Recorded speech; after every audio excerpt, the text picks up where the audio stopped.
India offers another $20 million in aid to its neighbor and rival Pakistan on Tuesday, but an official in the flood-ravaged country says he has no knowledge of the aid. Abdul Basit, spokesman for Pakistan's foreign ministry, said on Tuesday that he is not aware of such an offer by India. Basit said India was formally notified that Pakistan would accept an earlier offer of $5 million through the United Nations, but not directly from India. He said Pakistan did not accept the aid directly from India because that is government policy. However, Basit said Pakistan has received aid directly from other countries.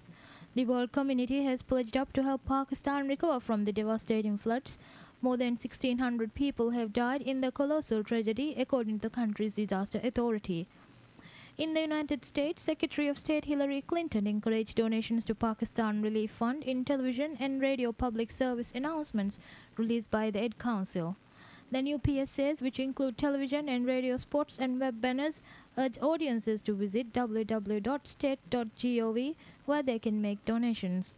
The money will go towards U.S. government programs or to give money to international programs focused on relief, recovery and reconstruction efforts in Pakistan.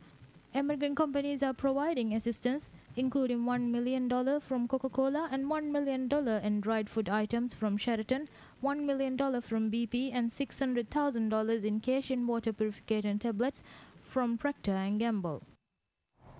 WHO says Pakistani children are bearing the brunt of waterborne illnesses spreading because of the floods. Its officials say the young have been especially affected by a rise in acute cases of diarrhea and malaria from stagnant water. The United Nations World Health Organization said this week that health services are a priority for humanitarian agencies, as many of those affected by the floods need treatment for diarrhea, skin infections, respiratory problems and malaria.